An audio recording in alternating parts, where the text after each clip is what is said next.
Krásný den, milí diváci, ještě jednou ode mě.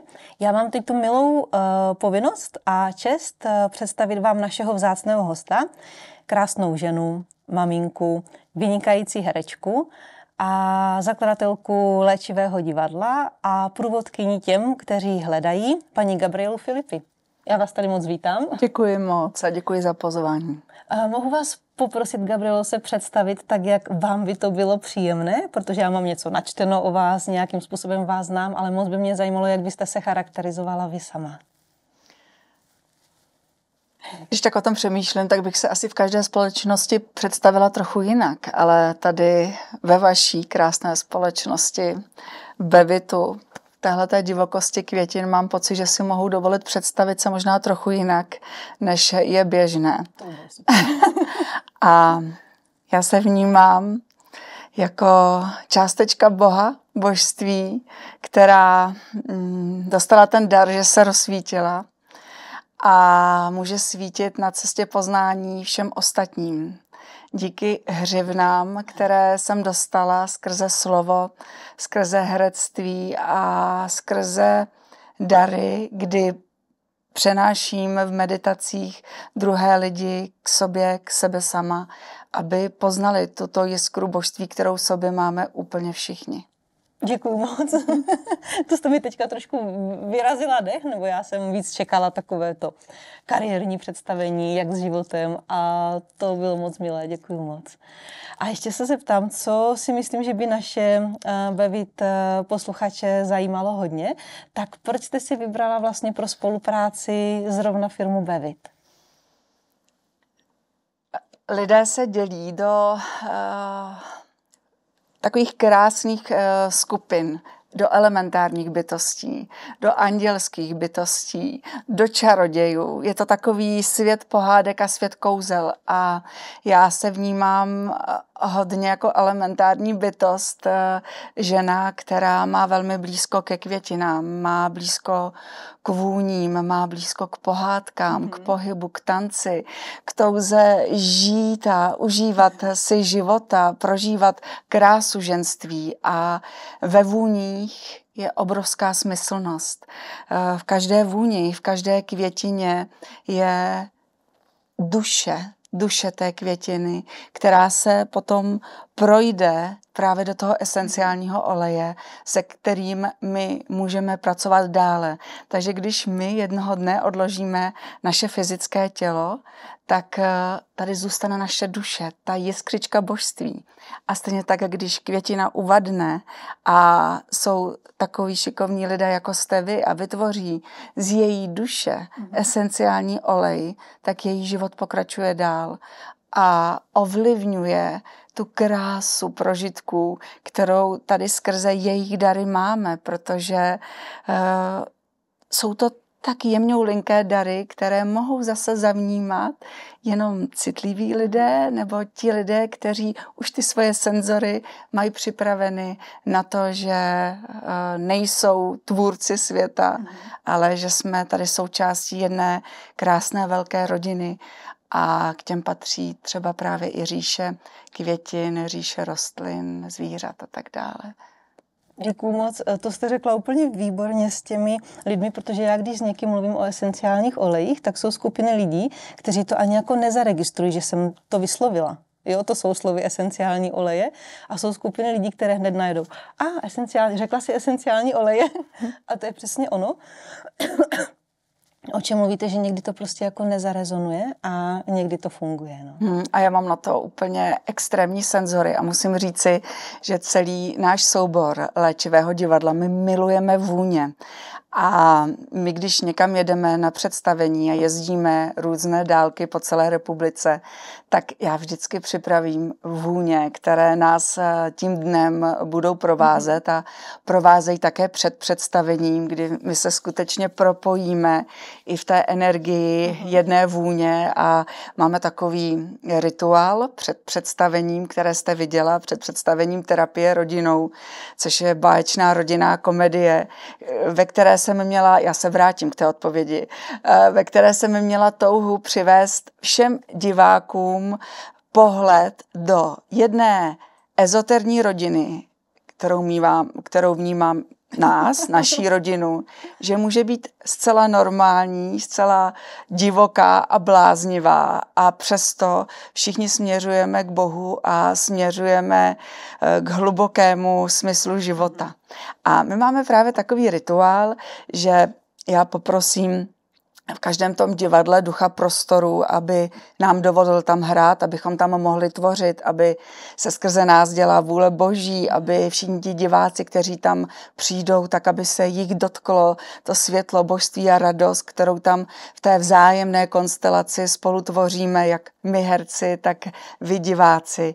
A prosím také o to, aby nás provázely právě tyto krásné vůně, které mohou otvírat zase ty další dvířka toho našeho lidství a skrze tyto dvířka se najednou mohou otevřít skrze to umění něco, co člověk třeba dlouho potlačuje, že vůbec neví ani, že je to jeho součástí a najednou přijde domů a řekne si, tak já té mamince zavolám, přestože už s ní 10 let nemluvím, protože mě tak rozlobila, ale najednou tam se stane něco tak krásného v té konstelaci, v tom zázraku umění, v té kráse divadla, že se tam opravdu otevřou ta nejhlubší témata, ať už bolestivá, či krásná a člověk se posune, protože se dotkne té esence božství, která se tam snese do toho prostoru a ta tam mezi námi začne tvořit. A v tom rituálu ještě potom se vždycky všichni tak chytneme dohromady a poprosím archanděli, aby nás provázeli a chránili. A nakonec máme takový pokřik. My jsme rodina, rodina. Což byl tedy náš rodinný pokřik, nebo takový náš hlas naší rodiny, když naše děti byly malí, tak jsme se takto jednou chytli, nevím, jestli to byly narozeniny, měli jsme nějakou obrovskou radost a to z toho vzniklo a to se také přeneslo do toho představení a je to součást i té divadelní rodiny.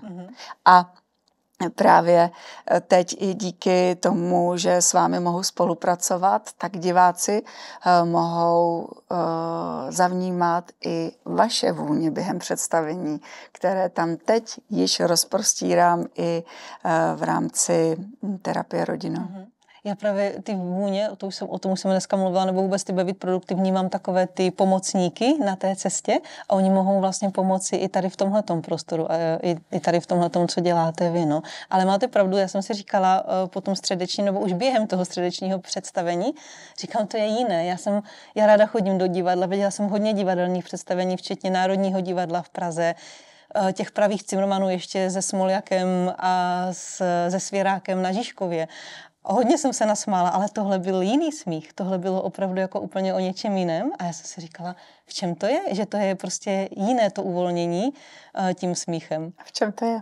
No právě tady v tomhletom. Teď se mě to spojilo, jak jste o tom mluvila, že to je to, aby ti lidi aby si tam jako něco zvědomili a mě strašně bavilo na tom, já jsem čekala trošku vážnější divadlo a mě na tom bavilo to zvědomění si tím smíchem.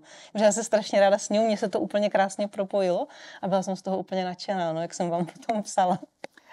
Já moc děkuji za vaše slova. Když Léčivé divadlo vznikalo, tak oni mě vlastně vedli. Ten duchovní svět mě ne, že vedl pomalu jemňou lince. On si mě tak dal mezi dveře a běž a tvoř a začni dělat něco, co jsem vůbec nevěděla co, protože do té doby jsem klasicky jako každá herečka hrála v různých představeních, různé role, točila jsem filmy, vždy mě tam někdo režíroval, vkládal do své představy toho, jak by ta role měla vypadat, ale ono ruku v ruce s tím se otevíral i můj duchovní život, kdy jsem četla, kdy jsem hledala, kdy jsem měla to štěstí, že jsem potkala svého muže a vzájemně jsme se rozvíjeli a najednou už nebylo zbytí a já jsem věděla, že musím začít tvořit něco jiného a to Léčivé divadlo, které vzniklo, se stalo skutečně hlubokým léčivým prostorem. Často do divadla chodí jasnovici, jasnozřiví lidé, média, která mohou i navnímat to, co se tam odehrává a já mám vždycky velkou radost té zpětné vazby jaké zázraky se tam dějí, nejenom pro diváky, ale i pro nás herce, pro nás tvůrce. A myslím si, že právě je to i tou modlitbou, je to tou pokorou, kterou my herci, kteří spolu tvoříme v tomto divadle, na to jeviště vcházíme. A je to samozřejmě i těmi tématy, které já žiju a potom si je dovolím vložit do té hry, protože to vždycky bylo tak, že jsem se dotkla nějakého tématu, ať už to byl třeba Dar z nebes, o životě po životě. A mě to téma úplně pohltilo a teď jsem si řekla, ne, to musí všichni lidi vidět, to musí všichni lidi slyšet, oni se musí dozvědět, že existuje život po životě a když to ale budu někomu říkat jako přednášku, tak nebudou poslouchat všichni. Oni to musí dostat formou hry, protože všichni jsme uvnitř malé děti. Všichni skrze to božské vnitřní dítě uvnitř sebe jsme schopni přijmout všechny informace, ať se nám zdají jakkoliv bláznivé. A přestože již o životě po životě psal Platón a mnozí moudří, i Raymond Moody, kterého miluji a mohla jsem udělat průvodkyni, když tady byl v Praze na různých vystoupeních, tak v dnešní době je spousta lidí, pro které je to bláhové a trápí se a pláčou a nechtějí o tom tématu vůbec nic vidět a vůbec slyšet. A přitom to téma tak hluboce patří do života každého z nás, protože každý jednou zemřeme, každý jednou půjdeme na druhý břeh, každý jednou budeme vyprovázet někoho, koho milujeme. A jde o to, jestli dokážeme být průvodci, kteří, tak jako to bylo v době Danta, v době božské komedie, v té době se lidé uchylovali do prostor, kde když jim někdo milovaný zemřel, tak oni tam s nimi byli zhruba po 14 dnů, modlili se a pomáhali jim v odpojení se od fyzického těla. A byl to velmi vědomý přechod na druhý břeh. Nebyl to šok, který věřím, že se často stává, když přijde na ten druhý břeh někdo, kdo tomu nevěřil. A o tom právě zase hrají v dalším představení Chlapec, který viděl pravdu, což je příběh jasnovidného kluka. A tam dědeček, který je již na druhém břehu, duše dědečka vypráví tomu chlapci, chlapče, nemysli si, že když někdo zemře, natáhne bačkory, že se automaticky stává moudrým, to teda ne. Tady je každý takovej, jako když byl na zemi, tak se s těma svýma moudrostma přijde i na druhý břeh a to by se zdivil, jakou to dá fušku přesvědčit je, že tady se spát nebude. Tady se neumřelo a tady se pokračuje dál. A toto téma je určitě pro mě i tématem, protože jsem štírek a že jsem takovým převaděčem, ať se možná někdy ženu rychleji, než by to třeba bylo moudré, ale zase jsem vděčná za to, že nedávno jsem mohla prožít tady nedaleko od vás příběh, kdy dívka, která byla nemocná, věděla, že už během pár dnů přijde její okamžik a bude přecházet na druhý břeh. Té dívce bylo asi 24 let a ona poprosila o to, že má jediné přání, jestli by se mohla setkat se mnou, protože cítí, že bych jí mohla pomoci s jejím strachem ze smrti. A já jsem tenkrát za ní jela a strávili jsme spolu odpoledne a provedla jsem jí meditací přechodu na druhý břeh a ona mi tenkrát děkovala, že cítila a vnímala, že už ten strach není tak veliký. A shodou okolností předvčerejšky na představení za mnou přišla její maminka a děkovala za to, že Barborka tam s nimi zůstala ještě asi měsíc do Vánoc a v obrovském a hlubokém klidu na ten druhý břeh přešla. Tak to jsou takové vzácné okamžiky, kdy si myslím, že my všichni lidé si uvědomíme, že třeba proto jsme na ten svět přišli, že můžeme být oporou někomu druhému, když cítí, že můžeme být vedle něj. To jo, vzácné a silné teda okamžiky, musím říct, no. Děkuji moc za takové silné sdílení. A ještě se tam, tak jak jste teďka říkala, že to vnímáte, už máte to své léčivé divadlo, teďka už vlastně produkuje nějaké hezké emoce. Je už to, že ta vaše cesta už je taková jako uzavřená, že už jste na ní pohodlně usazená, že už prostě víte, kam jdete, anebo ještě pořád si říkáte, že ještě bych mohla někde něco vytunit, vyladit, udělat něco jiného? To je vtipný výraz vytunit. Já věřím, že tady na Ostravsku má jiný význam než u nás v Praze. Tam byste asi nechtěla, abych něco vytunila. Nicméně je to kouzelné. Ano. Já tomu rozumím ve vašem podání. Já jsem moc vděčná za to, že nedávno jsem prožila na jevišti okamžik, kdy jsem si řekla, já vůbec nic nevím, já vůbec nic neumím, já nevím, na co se mám ptát toho hosta. Já mám pocit, že ten prožitek toho, když jsem dítě na začátku, je u mě pořád stále a silný.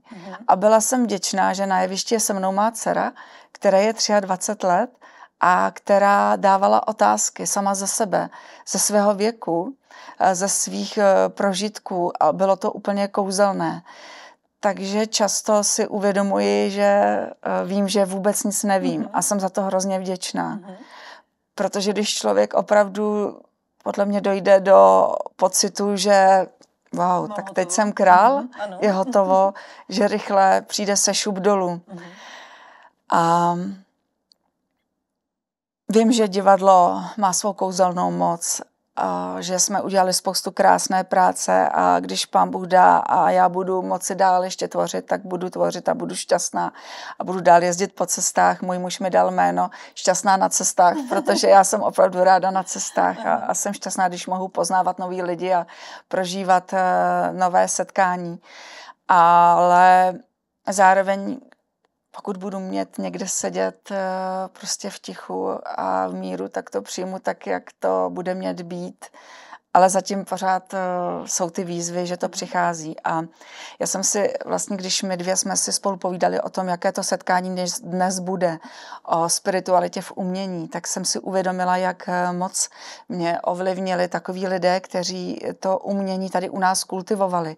Ať už to byl Alfons Mucha, nebo Fráňa Drtikol, který píše a psal o tom, jak důležité je poslání umělce, kdy umělec se stává knězem vyšších či nižších cílů, kterými provází své posluchače a ti, kteří jej následují. A proto je nesmírně důležité, aby umělec zůstal ve své pokoře a zůstal vlastně v tom tichém odevzdání se modlitbě, božství, aby vlastně to, co jsem řekla, že před představením říkám, nechť se skrze nás děje vůle Boží, tak aby to skutečně nebyla má vůle, ale aby to byla vůle vyššího záměru, která skrze mne přichází. A je velmi zajímavé, že Rudolf Steiner, kterého také často zmiňujete a patří do vaší tvorby a já skutečně antropozofií se nechávám hluboce ovlivňovat a musím říci, že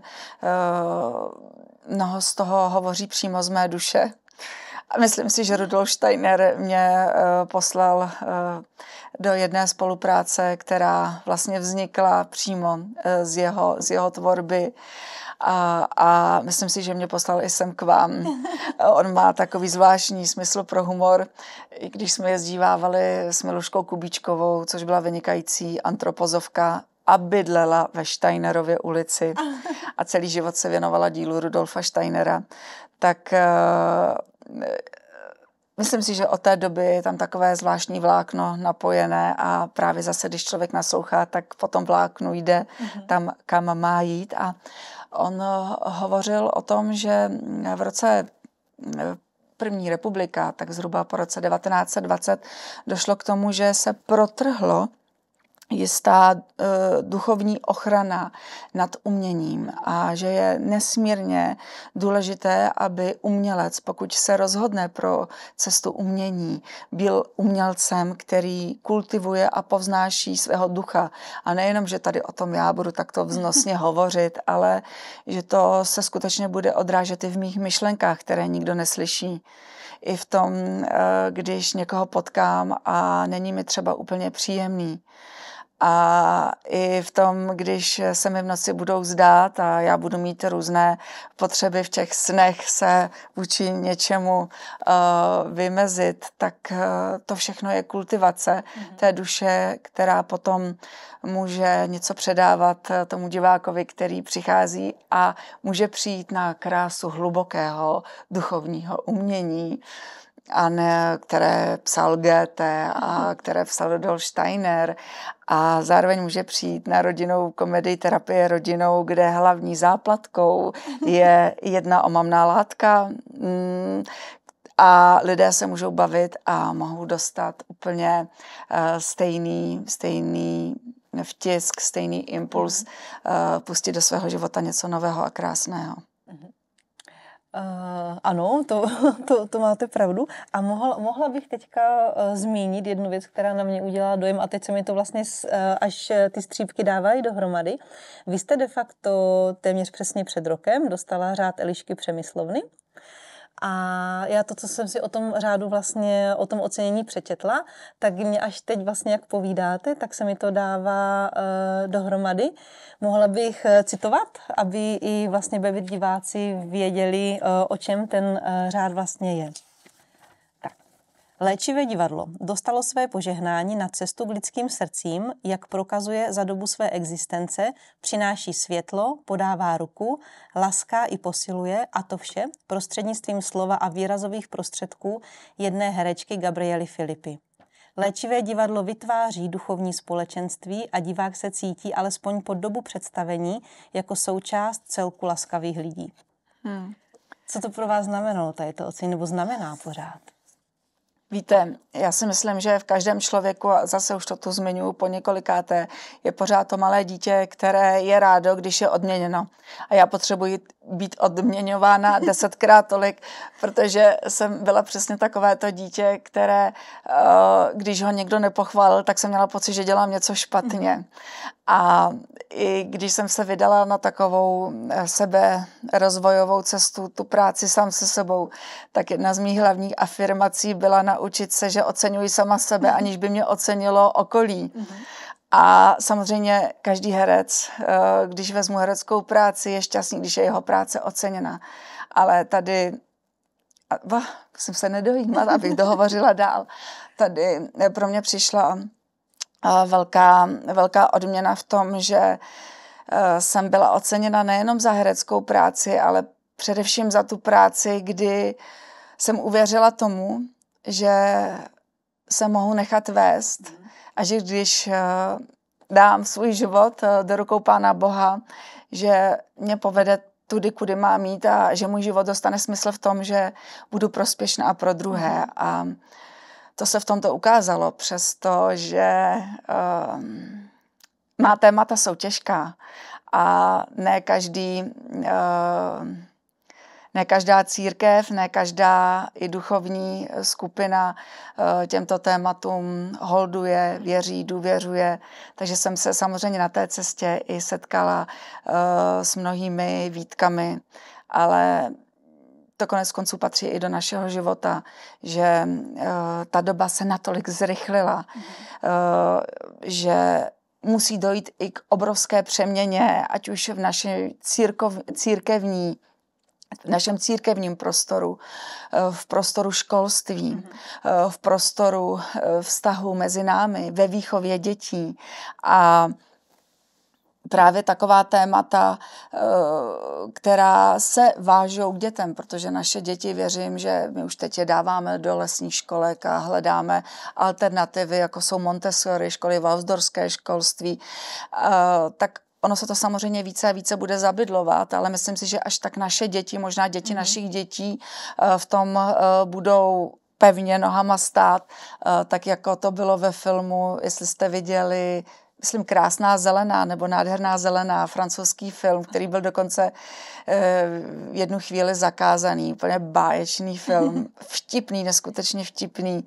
A tam je právě taková už dokonalá společnost na jedné planetě a baví se o tom, kdo kam zase půjde, s jakou misí, na kterou zem.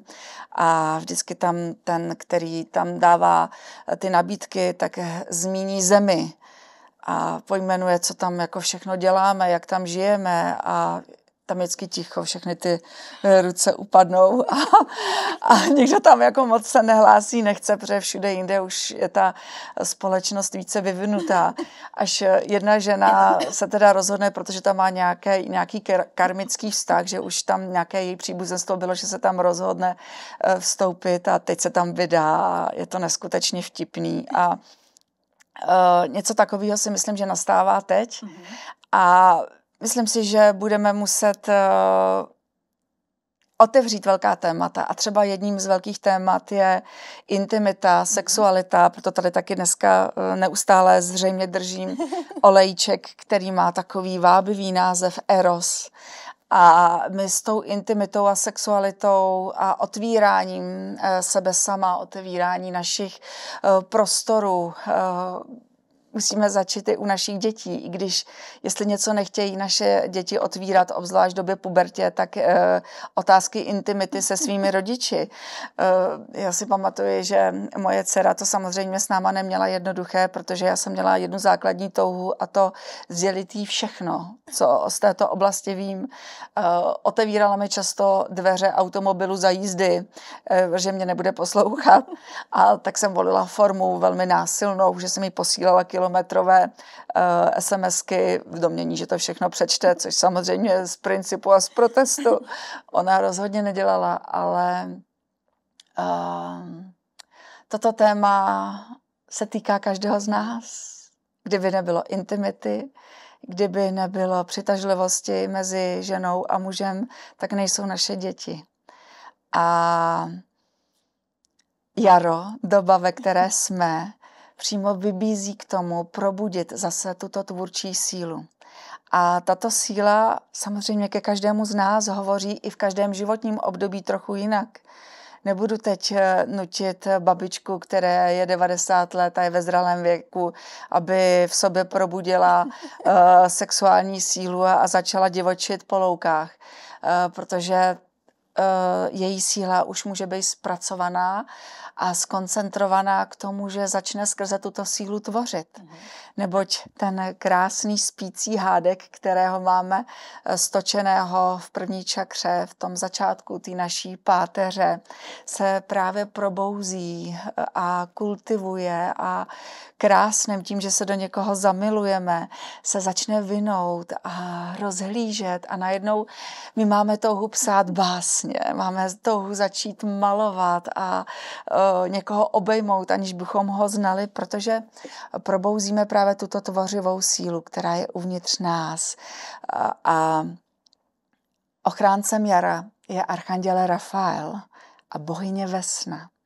A ona přímo vdechuje ten nový život k nám, dovnitř nás, abychom se nadechli a nechali tuto sílu v sobě probudit. A tak já bych, jestli dovolíte, s tímto krásným olejem Eros, který je mně neskutečně blízký svou vůní, je mi velmi příjemný a inspiroval mě k tomu, abych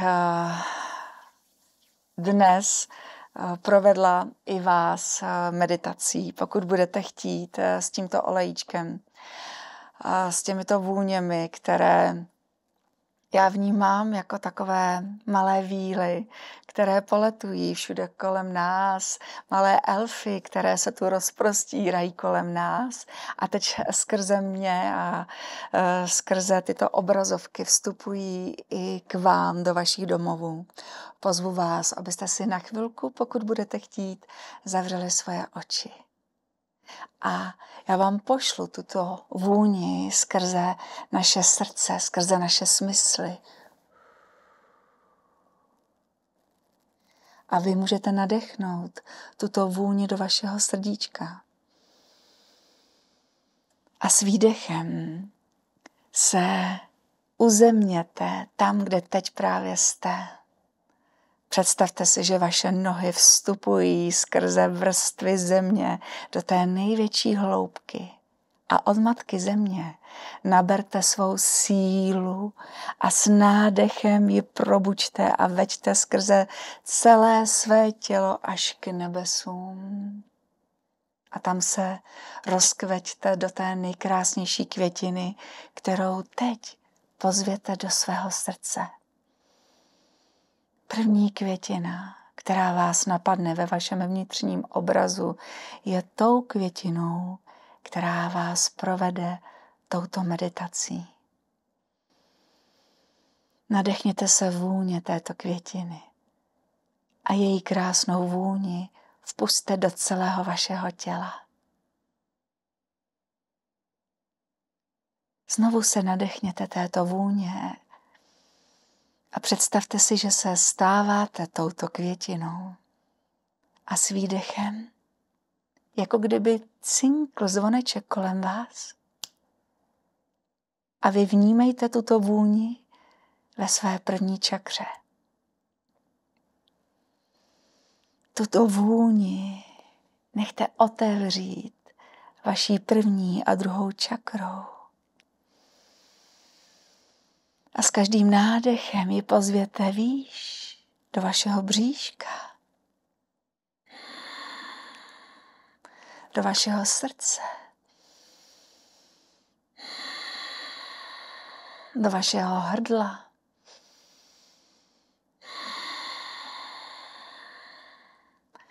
do středu vašeho čela, až nahoru do temene. A najednou vnímáte, jako by se do celého vašeho těla dostala nádherná vůně vaší květiny. Už nejste vy. Je jenom květina. Je jenom květina, která probouzí krásu vaší tvořivosti. A může to být touha spojení s milovaným člověkem. Dovolte se otevřít této kráse. Dovolte probudit si tuto touhu, abyste mohli splynout v obětí s druhým člověkem. Může to být touha tvoření po něčem, co udělá radost někomu druhému. Může to být touha být jenom tady a teď. Nechtít vůbec nic. Přestat toužit. Jenom si na chvilku odpočinout a být touto květinou.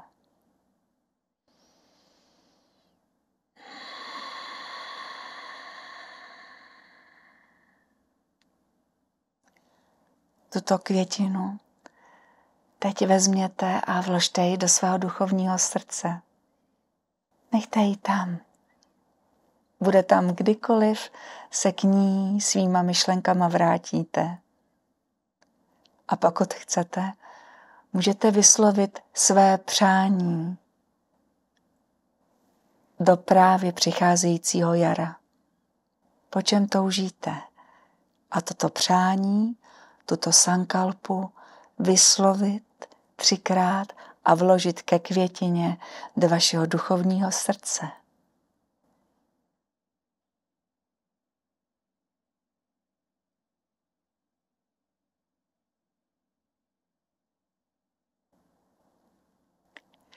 A nyní se už zase vrátíme pozorností ke svému tělu. Zhluboka se nadechneme. S výdechem uvědomíme si, jak máme nohy zakořeněné v zemi. Podruhé se zhluboka nadechneme až nahoru nad naši hlavu. S výdechem pozorností až do hloubky země, abychom nikde nepoletovali a šli s krásnou silou po matičce a do třetice hluboký nádech. Hluboký výdech. Zamneme si ruce. Vůni přiložíme na naši tvář. Naposledy se nadechneme a pomalu si otevřeme oči.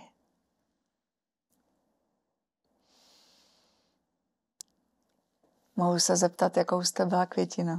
Já jsem byla růží. Krásně. A já dnes úplně poprvé, pro mě překvapivě, jsem byla pampeliškou. Ale to je hezké. Je čas pampelíšek zrovna. Děkuji moc, bylo to velmi silné. Já myslím, že lásky není nikdy dost v jakékoliv podobě. A mně se moc líbí, že to manifestujete prostě ve vašem divadle, ve vašem životě. Je to moc hezké a děkuji moc, že jste přišla za váš čas. A nevím, jestli máte ještě nějaký vzkaz pro naše diváky na závěr.